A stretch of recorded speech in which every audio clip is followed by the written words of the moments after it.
Welcome to Global Business on CGTN. I'm Phillip Yin here in Washington, D.C. Good news for the U.S. economy. It added far more jobs than expected in the month of July, plus 3 more ships with grain depart Ukraine. But on the ground, the fighting continues. Plus, the state of U.S.-China trade will have expert insight into a very complicated yet fruitful relationship.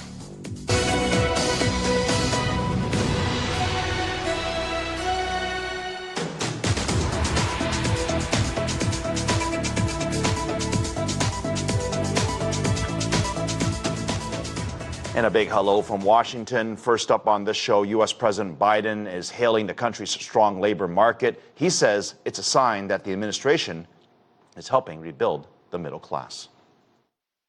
We have now nearly doubled we're almost at 10 million jobs. Almost at 10 million jobs since I took office. That's the fastest job growth in history. Today, we also matched the lowest unemployment rate in America in the last 50 years. 3.5%. Yes, 3.5%. The United States added more than 500,000 jobs in the month of July. That's much higher than expected, and it's a boost for the White House following 2 consecutive quarters of negative growth, which has fueled fears of a recession. Benji Heyer has more.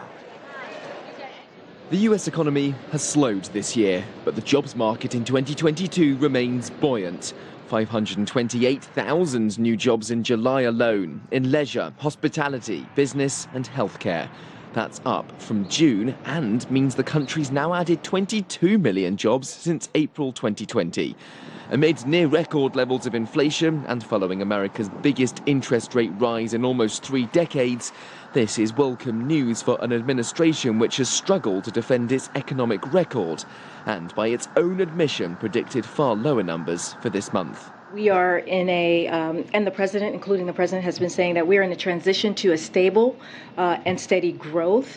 And during that transition, what you'll see is instead of that record high breaking job numbers that we've been seeing every month in the realm of 500,000 to 600,000 jobs on average per month, we're expecting to be closer to 150,000 jobs per month.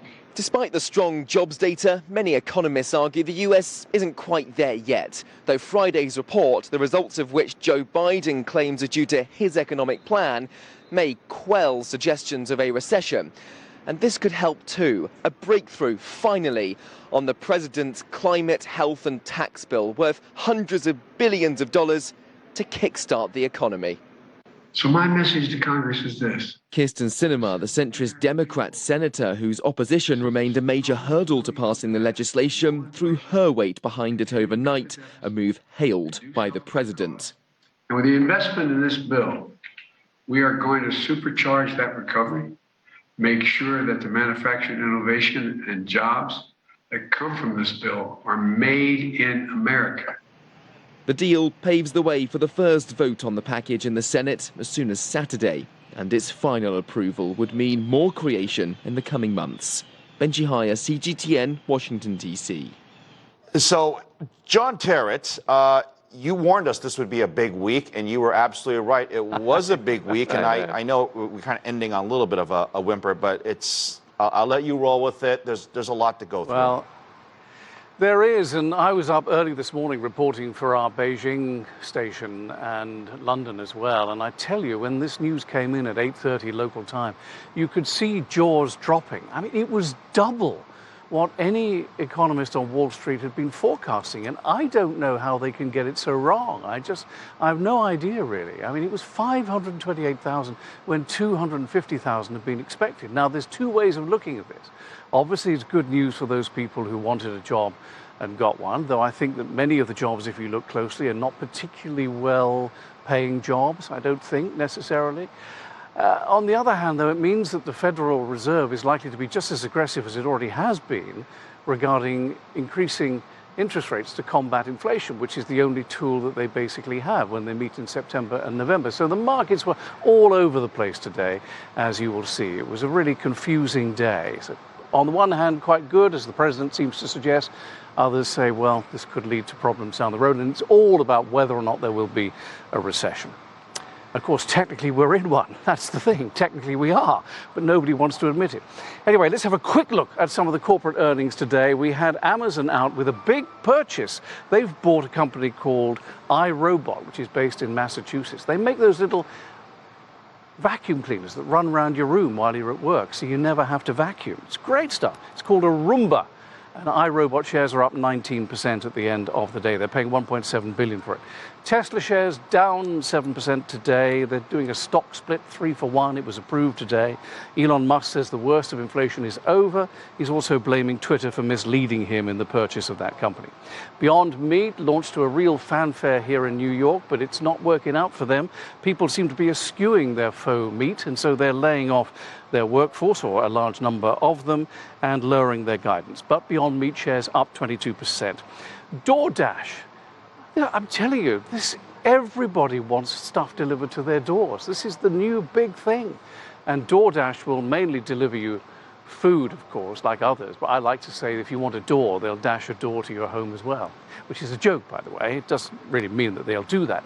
Their orders were up 23% in this latest business quarter, year on year, but their shares today down 1%. And Virgin Galactic, I'm very worried about Richard Branson, actually, shares down 18% today, and that is because in their latest set of earnings, they postponed yet again the chance to fly as a space tourist until the second quarter of next year, 2023. I know it's a huge issue because people worry about the carbon emissions and stuff like that, and the money that is spent. But on the other hand, it is a very, very exciting company. Okay, let's have a look at the numbers. Investors really were thrown a loop today when they saw that jobs number. Didn't know what to do. Markets all over the place for most of the day. Here's how it finished. The Dow was up 0.25%, 76 points, 32,800 on the clock, but down for the week. Nasdaq down 0.5% on the day, but up for the third week in a row. S&P 500 down for pretty much 0.1%, but up for the third week in a row as well. Bitcoin 22,900 now. In Europe, they were reacting to the jobs data as well. They weren't too sure. London down by 0.1%, and the other two down by 0.6%. And Asia will open on Monday like this. Shanghai up 1%, Shenzhen up 1.6%, and Hong Kong up about 1/14, so getting on for 1/5% there as the military exercises continue around the island of Taiwan. In the week to come, on Monday, the Nasdaq in Times Square will require all the boards that are members of the Nasdaq to show their diversity and how many men, women, and members of various communities they actually have on the board. White men dominate boards even to this day, so we'll see. Earnings come from Coinbase Global, Disney, Rivian, and on Friday, E.T., my favorite all-time movie, goes all IMAX on us to celebrate its 40th birthday. I love E.T. I can't watch it very often because I cry too much. So, Phil, I want you to remember, phone home this weekend and be good. All right. I will put that on my list. You have a you have a fantastic weekend. Nice work covering all the news, and I'm sure next week you'll be just as busy. All right, John Terrett there from the NYSE. Cuba has also adopted a package of new economic measures. Over the past couple of years, Cubans have faced food and medicine shortages, blackouts, and other economic hardships. Luis Chirino reports from Havana. JR Soluciones is a new Cuban private business with 27 employees. It fixes cooling and electric equipment for companies and homes. Owner Jose Luis Acosta told me how some of the new government economic measures affect his business. The possibility to access foreign investment is one of the beneficial measures. It's an opportunity to contribute to the country's economy and our company's financial and business development. The Cuban parliament recently approved 75 economic measures, among them allowing foreign investment in the private sector, setting up an official currency exchange market, and extending assistance to vulnerable population sectors. Local economists say the moves create a pathway to lead Cubans towards recovery. I think that two of the most important measures are allowing joint ventures between private and state-run companies and the introduction of foreign capital in the private sector. Everleni said setting up an official currency market will have a big impact on the population. This will obviously help the Cuban economy. The hard currency brought by the banks will provide the people with stronger purchasing power in Cuban pesos. Easing customs restrictions on non-commercial imports by individuals is also welcomed by many. Now the people who travel can bring more goods for their families, which the state markets have no capacity to guarantee at the moment. Jose Luis Acosta, a private company owner, says the new initiatives will help the country's economic development. Cuban experts agree that we are exponentially pushing the country's economy forward by guaranteeing market operations, contributing goods and services for other businesses and for the people. More than 4,000 private companies are operating in Cuba since the legal entities were approved in 2021 as part of previous economic measures. The new companies are expected to create tens of thousands of jobs.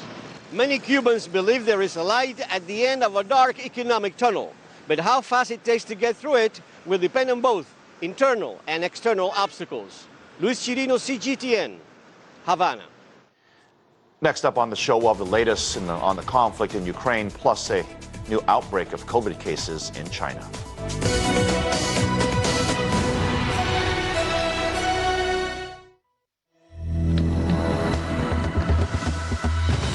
Modern vitality, born of ancient civilizations. Asia exemplifies diversity in its best sense and welcomes changes at the fastest pace. Asia Today brings you the headlines from the most populous continent, puts in focus politics, economies, and faces, and takes you on a tour of the sights from the region and beyond.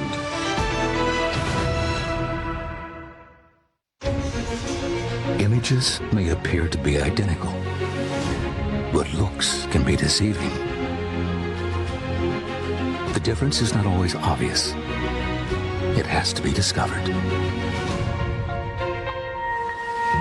There are always different sides to a story. We put the focus on the details. To see more, to understand better. CGTN. See the difference.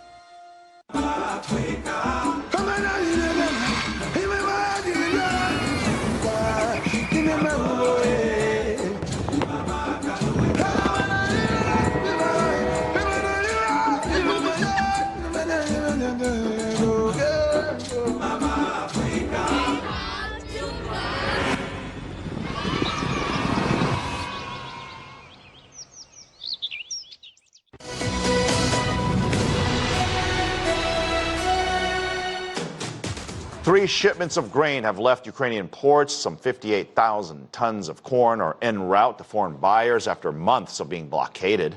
AP reporter Phillip Yin has the latest from Lviv. Three ships from Ukrainian ports now on their way to the United Kingdom, Ireland and Turkey, respectively, as part of this deal that was signed by Russia and Ukraine and that was brokered by Turkey and the United Nations. All of these ships, like the very first one that had departed the port of Odessa as part of this deal, they all now have to move through Turkish waters, and that's where the cargo will be checked as part of this deal, because Ukraine is only allowed to export grain, fertilizer and food.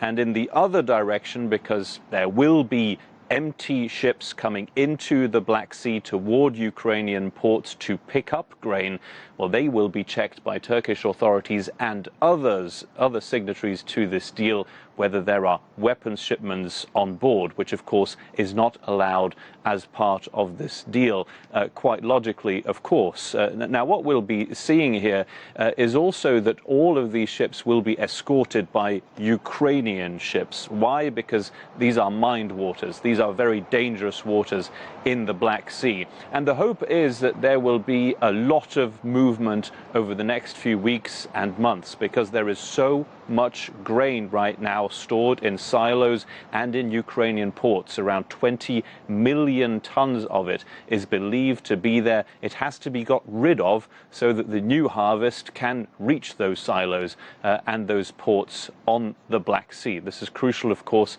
especially for countries who need this grain as quickly as possible. So what we're looking at right now is 4 cargo vessels have left Ukrainian ports altogether. The very first one still on its way right now to Lebanon. Philip Crowther with the Associated Press for CGTN in Lviv, Ukraine. Russian President Putin and Turkey's President Erdogan has met in Sochi to discuss a potential special military operation in Syria. Stuart Smith reports Ankara is pushing for a 30-kilometer security zone within the country. Ahead of the meeting, President Erdogan suggested a new chapter of Russian-Turkish relations was on the horizon. Despite major disagreements on some areas of foreign policy, including what Russia calls its special military operation in Ukraine, collaboration has also been a defining factor of their relationship.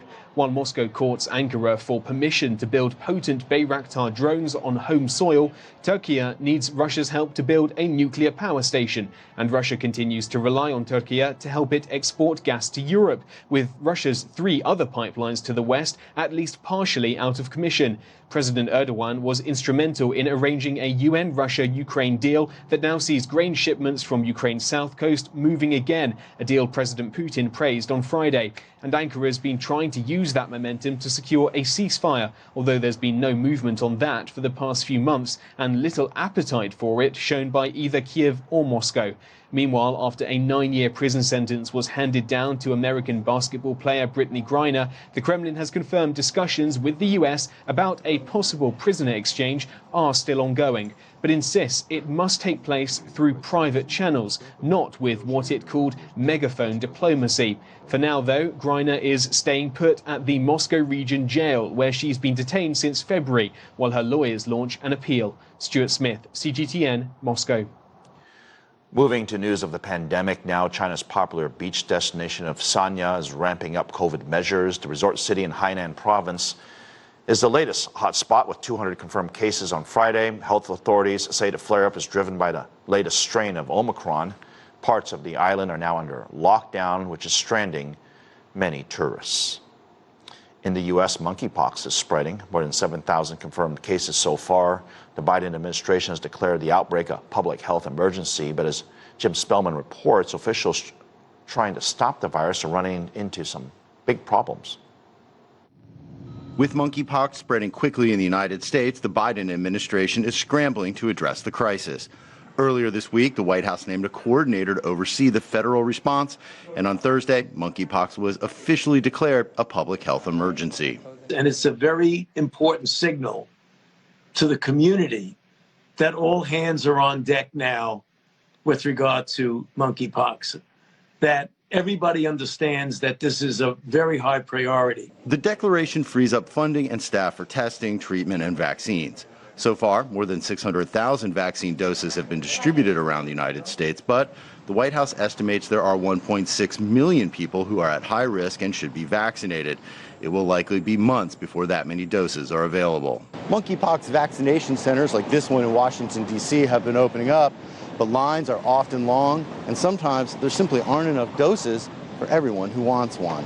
The U.S. Food and Drug Administration is working on a method of getting 5 doses out of a current single-dose vial of vaccine, hoping that will help meet demand in the short term. To try and see if we can actually stretch out the number of doses we have by dilutional techniques, either by giving a lower dose with the same effect or administering a dose by a different route of administration. Monkeypox spreads primarily through skin-to-skin contact. So far, the outbreak in the U.S. has most impacted men who have sex with other men. The Biden administration says it is focusing outreach efforts on the LGBTQI+ community while trying to not stigmatize that community. I would say the community right now is pretty scared, unnerved. A lot of my friends are really, they're like remaining celibate right now. They've decided to take an act of celibacy in order to avoid it. So far, there have been no deaths associated with monkeypox in the U.S., but the White House expects cases to rise. Obviously, we want to expand testing. We're going to see those numbers go up some, but we want to get this, and we are getting this under control. I want to remind people nobody has died of this yet. Obviously, we want to keep that level of serious illness as low as possible. Jim Spellman, CGTN, Washington. Next up, expert insight into the trade relationship between the U.S. and China.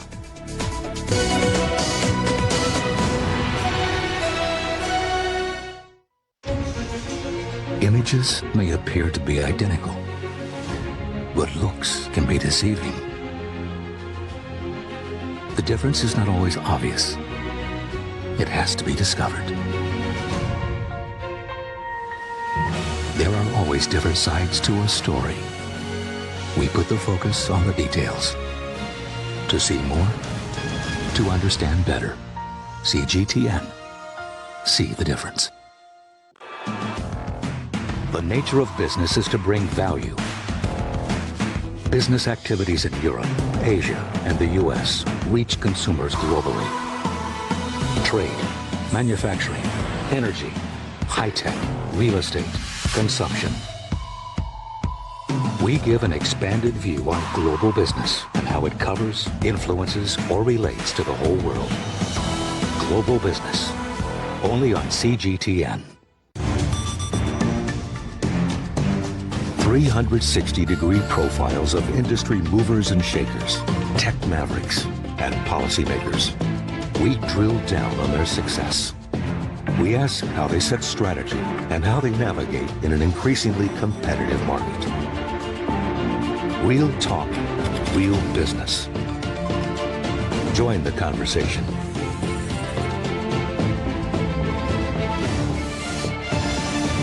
Biz Talk, only on CGTN.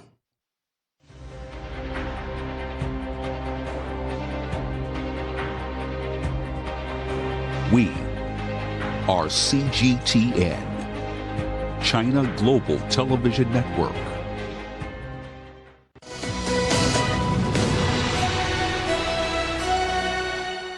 Welcome back. The U.S. trade deficit narrowed in June to its lowest levels since December of 21. The gap shrank more than 6% at just under $60 billion, thanks to a record increase in U.S. exports. They rose on more shipments of energy and food, while imports dipped due to the sharp drop of U.S. purchases of cars and food. But with the U.S. trade deficit with China widening during that same period, it rose 17% to nearly $37 billion. And for more on the trade between U.S. and China, I had a chance to catch up with William Lee, chief economist at the Milken Institute. Well, it tells us what can really happen if we really work at forging a deal that defines 21st century trade between China and the U.S.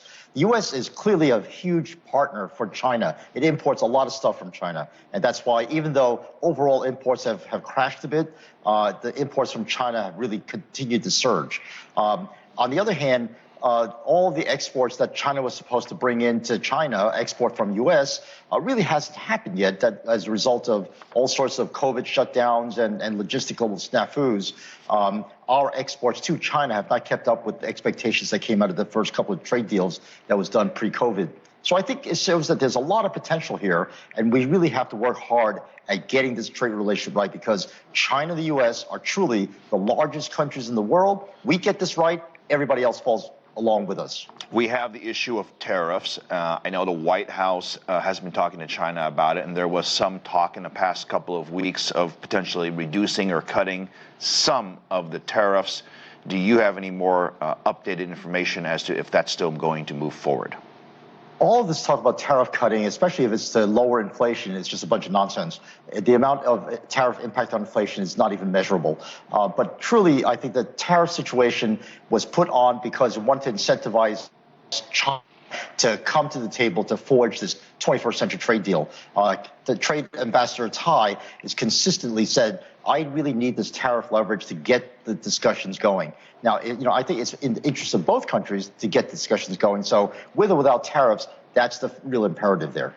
Yeah, there was some talk about the holiday season. I know we're bumping up against back to school season, but we're already thinking about the holiday season. There's been concerns about the supply chains, partially because of the lockdown, but partially because of the uncertainty in demand as well. Where do we stand, I should say, regarding supply chains towards the end of this year? Well, Phil, as you know, when kids go back to school, they got to have stuff. And most of the stuff these kids get are really coming from China, whether it's pencils or notebooks or, even and the latest laptops. So it's pretty clear that the surge in demand is going to be there with this opening to school. But the issue is, can we lower the prices a bit and make the budgets of these already strapped families stretch a little further? And easing tariffs on a lot of these items would help a lot. You know what gets me is, we talk about the tension between the U.S. and China all the time, right? And it's not just us. Other media organizations talk about it. We talk about Trump and the tariffs, and everyone does their verbal assault on each other. But I was looking at statistics, and I'm sure you know this. Trade between the two countries is basically nearly at an all-time high for the most part, if you look at the charts. So despite all the talk, we today trade almost as much as we've ever traded with each other. Why is there this disconnect? It really comes down to geopolitics again. I think, given our druthers and given the market forces, that these two economies would be so interlinked, because the trade between China and U.S. stretches down from agricultural produce and low-level industrial products to the highest level, value-added AI, computer technology, facial recognition software. All of these advanced features are part of the Chinese-U.S. trade. So clearly, as our economies grow, we will be more and more dependent on each other. And shame on us if we start to separate, have different non-integrable systems that we can't connect together, because that would not only be bad for the two countries, U.S. and China, but it would be bad for the rest of the world. Yeah, but I mean, that's my point, though. Why aren't the governments talking about it? Why don't the analysts talk about it? Well, why don't the mainstream media talk about this real positive aspect of the relationship?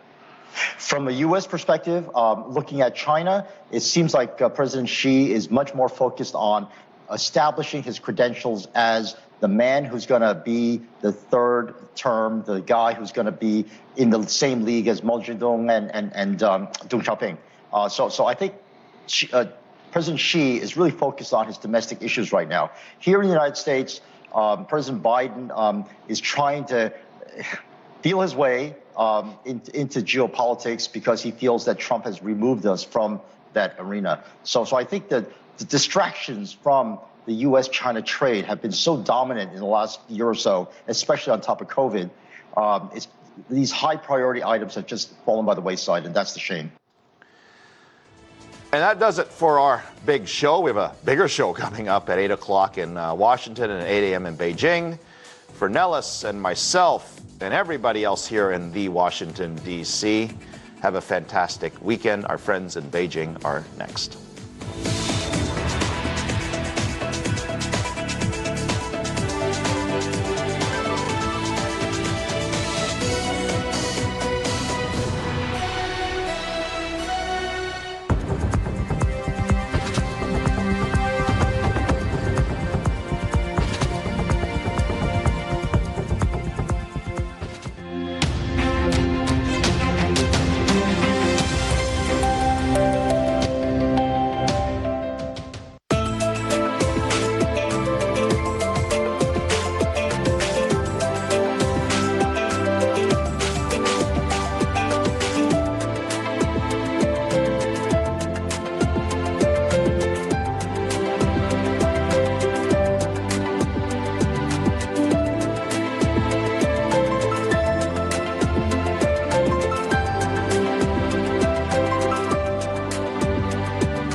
This is CGTN, China Global Television Network.